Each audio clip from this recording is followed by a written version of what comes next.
सवर्ण आर्मी की पूरी टीम आई है। अब आपको कुछ विश्वास हो गया है कि जमीन मिल जाएगा? हाँ भैया, तो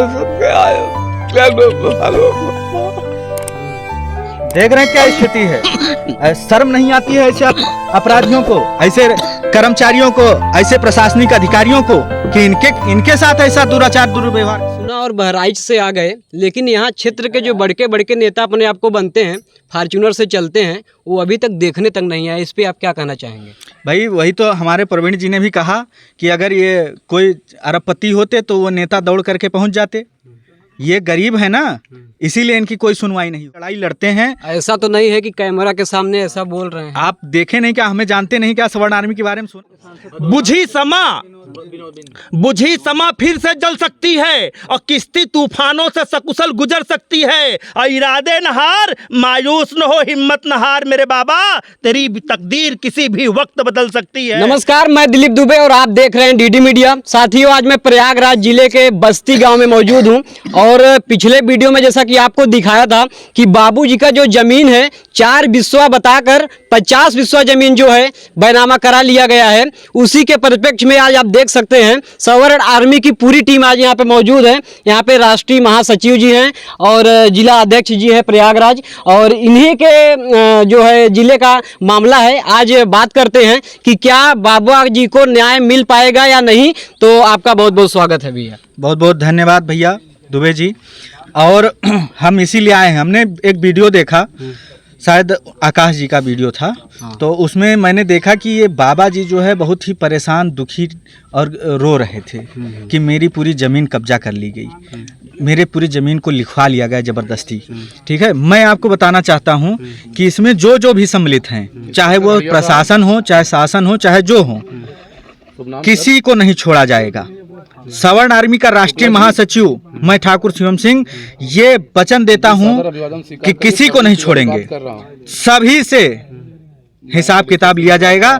ऐसे जघन्य अपराध को जो लोग भी जिसके सह में हो रहा है, या जो करवा रहे हैं, या जो कर रहे हैं, उन सभी को दंडित करने का काम किया जाएगा, दंडित करवाने का काम किया जाएगा। वीडियो जो आकाश भैया ने डाला था, वो वीडियो कम से कम 20 लाख लोगों ने देख चुका है, लेकिन अभी तक प्रशासन इस पे एक्शन नहीं लिया। प्रशासन एक्शन कैसे लेगा? वीडियो व्यू तो बहुत जाते हैं, वीडियो देखने से कोई प्रशासन नहीं लेगा ना।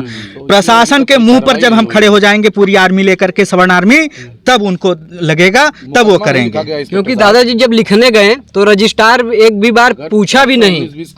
मैं जानता हूँ, दादाजी ने पूछा, रजिस्ट्रार की मिली भगत है इसमें। रजिस्ट्रार के ऊपर 420 का मुकदमा दर्ज होना चाहिए, और अगर ऐसा नहीं किया जाता है तो पूरा प्रशासन इसका भुगतान करेगा।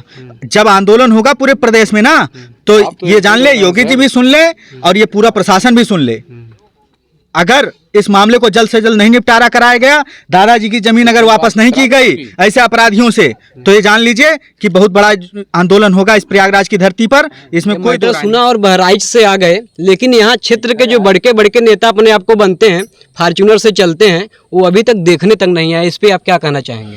भाई वही तो हमारे प्रवीण जी ने भी कहा कि अगर ये कोई अरबपति होते तो वो नेता दौड़ करके पहुंच जाते। ये गरीब है ना, इसीलिए इनकी कोई सुनवाई नहीं हो रही है। हमने वही बताया, अभी हमारी बात हुई है आईपीएस मतलब कि डीआईजी साहब से भी, और हमारी बात थाना इंचार्ज से भी हो गई है। थाना इंचार्ज ने आश्वासन दिया है कि मैं जल्द से जल्द इसमें कार्रवाई सुनिश्चित कर रहा हूं, और अगर ऐसा नहीं किया तो इस प्रयागराज की धरती पर सवर्ण आर्मी आंदोलन करेगी, ये बिल्कुल निश्चित है। और आंदोलन ही नहीं करेगी, तब तक लड़ेगी जब तक इनकी जमीन इनको वापस नहीं हो जाती है। इसमें कोई हम इफ बट नहीं करते हैं, हम आर पार की लड़ाई लड़ते हैं। ऐसा तो नहीं है कि कैमरा के सामने ऐसा बोल रहे हैं। आप देखे नहीं क्या, हमें जानते नहीं क्या, सवर्ण आर्मी के बारे में सुना नहीं क्या? सुने हैं। कोई भी मामला हुआ, आप मेरे कम से कम 10,000 मामले हैं, आप उठा कर देख लीजिए, कोई भी एक ऐसा मामला नहीं है जिसको हमने अधूरे में छोड़ा है। अभी यहाँ प्रतापगढ़ के महेशगंज थाने की बात थी, वहाँ एक लड़की जो है, नाबालिग लड़की को एक अपराधी अगवा कर ले गया था, तब तक हम लड़े जब तक उस लड़की को बरामद नहीं करवाया गया।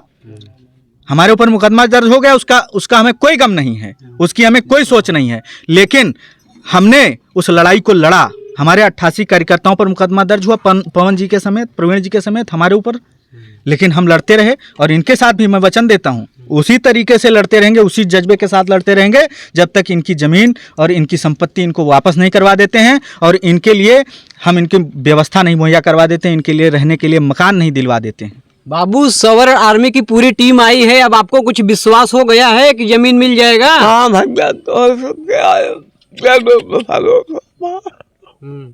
देख रहे हैं क्या स्थिति है। शर्म नहीं आती है ऐसे अपराधियों को, ऐसे कर्मचारियों को, ऐसे प्रशासनिक अधिकारियों को कि इनके साथ ऐसा दुराचार दुर्व्यवहार करते हैं। तो प्रयागराज के जिला अध्यक्ष जी हैं, इनसे बात करेंगे। तो सर, आपके जिले का मैटर है, आप क्या कहना चाहेंगे?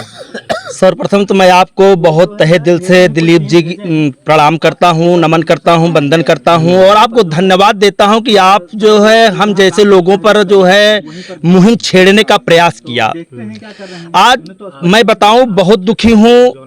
इस दुख को मैं किस तरह व्यक्त करता हूं। अभी हमारे ठाकुर शिवम सिंह जो आए हैं, आप जानते हैं कि क्षत्रियों ने हमेशा ब्राह्मणों की रक्षा की है। चाहे भगत सिंह को आप उठा लीजिए, चाहे महाराणा प्रताप को उठा लीजिए, और ब्राह्मणों ने जो भी क्षत्रियों के लिए और क्षत्रियों ने जो ब्राह्मणों के लिए कह दिया है उसको हम लोग कहेंगे और करेंगे, क्योंकि हम बताना चाहते हैं कि वक्त बदला है, रक्त नहीं बदला है। आज वक्त बदला है, लेकिन हम लोगों का रक्त जो सतयुग में था सुदामा जैसा, वो सत्य हरिश्चंद्र जैसा, आज कलयुग में भी हम लोग सुदामा जैसे ही हैं और सुदामा जैसे ही रहेंगे। हम लोग पूजा पाठ में मग्न रहेंगे। हम फिर से कहना चाहते हैं कि वक्त बदला है लेकिन रक्त नहीं बदला है। ये बात सभी लोग जान लीजिए। मैं यहाँ के विधायक और यहाँ के सांसद, फूलपुर के सांसद प्रवीण पटेल को ये कहना चाहता हूँ कि क्या आपको यहाँ पर ब्राह्मणों ने वोट नहीं दिया है, क्षत्रियों ने वोट नहीं दिया है? इसलिए मैं बहुत ज्यादा न कह करके मैं कहना चाहता हूँ कि बुझी समा फिर से जल सकती है और किश्ती तूफानों से सकुशल गुजर सकती है। और इरादे न हार, मायूस न हो, हिम्मत न हार मेरे बाबा, तेरी तकदीर किसी भी वक्त बदल सकती है। अगर मैं और हमारे जितने भी सवर्ण आर्मी के रक्षक और महारक्षक आए हैं, आपके साथ तब तक खड़े रहेंगे जब तक मैं आपको जमीन आपको वापस नहीं लौटा दूंगा। हम लोग ज्यादा बोलते नहीं, लेकिन जो बोलेंगे वो करेंगे निश्चित ही। बहुत बहुत धन्यवाद दिलीप जी, बहुत बहुत आशीर्वाद। तो प्रवीण भैया, आप क्या कहना चाहेंगे इस विषय में? सब कुछ तो हम लोगों ने आपके सामने बता दिया।